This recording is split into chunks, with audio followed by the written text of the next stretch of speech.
10 years later, by Alexandre Dumas, The Ballet of the Seasons. At the conclusion of the banquet, which was served at 5 o'clock, the king entered his cabinet, where his tailors were awaiting him for the purpose of trying on the celebrated costume representing spring, which was the result of so much imagination, and had cost so many efforts of thought to the designers and ornament workers of the court. As for the ballet itself, every person knew the part he had to take in it, and how to perform it. The king had resolved to make it surprise. Hardly, therefore, had he finished his conference, and entered his own apartment, than he desired his two masters of ceremonies, Villeroy and Saint Aignan, to be sent for. Both replied that they only awaited his orders, and that everything was ready to begin, but that it was necessary to be sure of fine weather and a favorable night before these orders could be carried out. The king opened his window. The pale gold hues of the evening were visible on the horizon through the vistas of the wood, and the moon, white as snow, was already mounting the heavens. Not a ripple could be noticed on the surface of the green waters. The swans themselves, even, reposing, with folded wings, like ships at anchor, seemed inspirations of the warmth of the air, the freshness of the water, and the silence of the beautiful evening. The king, having observed all these things, and contemplated the magnificent picture before him, gave the order which de Villeroy and de Saint Aignan awaited. But with a view of ensuring the execution of this order in a royal manner, one last question was necessary, and Louis XIV put it to the two gentlemen in the following manner: "Have you any money?" "Sire," replied Saint Aignan, "we have arranged everything with Monsieur Colbert." "Ah, very well." "Yes, sire, and Monsieur Colbert said he would await upon your Majesty as soon as your Majesty should manifest an intention of carrying out the fête, of which he has furnished the programme." "Let him come in, then," said the king, and as if Colbert had been listening at the door for the purpose of keeping himself au courant with the conversation, he entered as soon as the king had pronounced his name to the two courtiers. "Ah, Monsieur Colbert," said the king, "gentlemen, to your posts," whereupon Saint Aignan and Villeroy took their leave. The king seated himself in an easy chair near the window, saying, "The ballet will take place this evening, Monsieur Colbert."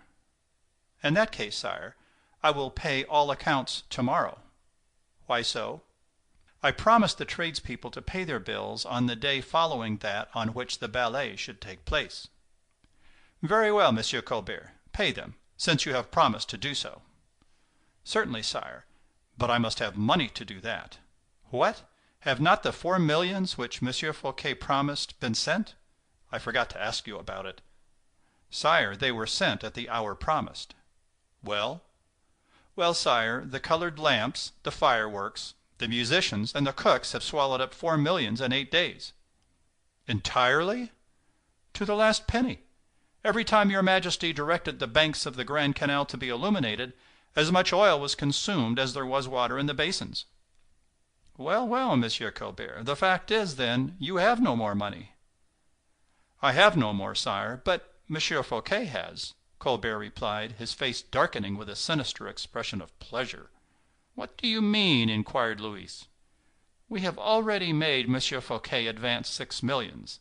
He has given them with too much grace not to have others still to give, if they are required, which is the case at the present moment. It is necessary, therefore, that he should comply." The king frowned. "Monsieur Colbert," said he, accentuating the financier's name, "that is not the way I understood the matter. I do not wish to make use, against any of my servants, of a means of pressure which may oppress him and fetter his services. In 8 days, Monsieur Fouquet has furnished 6 millions. That is a good round sum." Colbert turned pale. "And yet," he said, "your Majesty did not use this language some time ago, when the news about Belle Isle arrived, for instance." "You are right, Monsieur Colbert." "Nothing, however, has changed since then. On the contrary, indeed." "In my thoughts, monsieur, everything has changed." "Does your Majesty, then, no longer believe the disloyal attempt?" "My affairs concern myself alone, monsieur, and I have already told you I transact them without interference." "Then I perceive," said Colbert, trembling with anger and fear, that I have had the misfortune to fall into disgrace with your Majesty. Not at all. You are, on the contrary, most agreeable to me. Yet, sire, said the minister, with a certain affected bluntness, so successful when it was a question of flattering Louisa's self-esteem, what use is there in being agreeable to your Majesty if one can no longer be of any use? I reserve your services for a better occasion, and, believe me, they will only be the better appreciated. Your Majesty's plan, then, in this affair is— You want money, Monsieur Colbert? 700,000 francs, sire. You will take them from my private treasure. Colbert bowed, and, added Louise, as it seems a difficult matter for you, notwithstanding your economy, to defray with so limited a sum the expenses which I tend to incur, I will at once sign an order for 3 millions. The king took a pen and signed an order immediately, then handed it to Colbert. Be satisfied, Monsieur Colbert, the plan I have adopted is one worthy of a king, said Louis XIV, who pronounced these words with all the majesty he knew how to assume in such circumstances, and dismissed Colbert for the purpose of giving an audience to his tailors. The order issued by the king was known throughout the whole of Fontainebleau. It was already known, too, that the king was trying on his costume, and that the ballet would be danced in the evening. The news circulated with the rapidity of lightning. During its progress it kindled every variety of coquetry, desire, and wild ambition. At the same moment, as if by enchantment, every one who knew how to hold a needle, every one who could distinguish a coat from a pair of trousers, was summoned to the assistance of those who had received invitations. The king had completed his toilet by 9 o'clock. He appeared in an open carriage decorated with branches of trees and flowers. The queens had taken their seats upon a magnificent dais or platform erected upon the borders of the lake, in a theater of wonderful elegance of construction. In the space of 5 hours the carpenters had put together all the different parts connected with the building. The upholsterers had laid down the carpets, erected the seats, and, as if at the wave of an enchanter's wand, 1,000 arms, aiding instead of interfering with each other, had constructed the building amidst the sound of music, whilst at the same time other workmen illuminated the theater and the shores of the lake with an incalculable number of lamps. As the heavens, set with stars, were perfectly unclouded, as not even a breath of air could be heard in the woods, and as if nature itself had yielded complacently to the king's fancies, the back of the theater had been left open, so that behind the foreground of the scenes could be seen as a background the beautiful sky, glittering with stars, the sheet of water illuminated by the lights which were reflected in it, and the bluish outline of the grand masses of woods, with their rounded tops. When the king made his appearance, the theater was full, and presented to the view one vast group, dazzling with gold and precious stones, in which, however, at the first glance, no single face could be distinguished. By degrees, as the sight became accustomed to so much brilliancy, the rarest beauties appeared to the view, as in the evening sky the stars appear one by one to him who closes his eyes and then opens them again. The theater represented a grove of trees. A few fawns lifting up their cloven feet were jumping about. A dryad made her appearance on the scene, and was immediately pursued by them. Others gathered round her for her defense, and they quarreled as they danced. Suddenly, for the purpose of restoring peace and order, Spring, accompanied by his whole court, made his appearance. The elements, subaltern powers of mythology, together with their attributes, hastened to follow their gracious sovereign. The seasons, allies of spring, followed him closely to form a quadrille, which, after many words of more or less flattering import, was the commencement of the dance. The music, hautboys, flutes, and viols, was delightfully descriptive of rural delights. The king had already made his appearance amid thunders of applause. He was dressed in a tunic of flowers, which set off his graceful and well-formed figure to advantage. His legs, the best shaped at court, were displayed to great advantage in flesh-colored silken hose, of silk so fine and so transparent that it seemed almost like flesh itself. The most beautiful pale lilac satin shoes, with bows of flowers and leaves, imprisoned his small feet. The bust of the figure was in harmonious keeping with the base. Louise's waving hair floated on his shoulders. The freshness of his complexion was enhanced by the brilliancy of his beautiful blue eyes, which softly kindled all hearts, a mouth with tempting lips, which deigned to open in smiles. Such was the prince of that period, justly that evening styled the king of all the loves. There was something in his carriage which resembled the buoyant movements of an immortal, and he did not dance so much as seem to soar along. His entrance produced, therefore, the most brilliant effect. Suddenly the Comte de Saint-Aignan was observed endeavoring to approach either the king or Madame.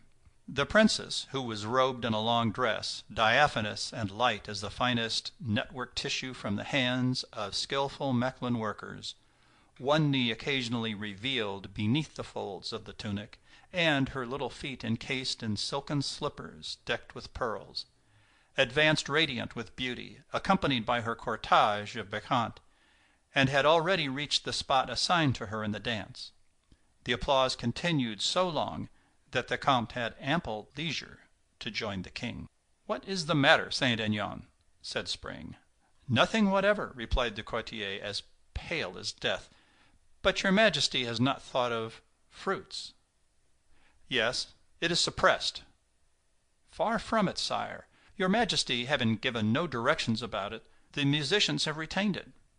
"How excessively annoying!" said the king. "This figure cannot be performed, since Monsieur de Guiche is absent. It must be suppressed." "Ah, sire, a quarter of an hour's music without any dancing will produce an effect so chilling as to ruin the success of the ballet." "But come, since—" "Oh, sire, it is not the greatest misfortune, for after all the orchestra could still just as well cut it out, if it were necessary." "But—" "But what? Why, Monsieur de Guiche is here." "Here?" replied the king, frowning. "Here? Are you sure?" "Yes, sire, and ready dressed for the ballet." The king felt himself color deeply, and said, "You are probably mistaken." "So little is that the case, sire, that if your Majesty will look to the right, you will see that the Comte is in waiting."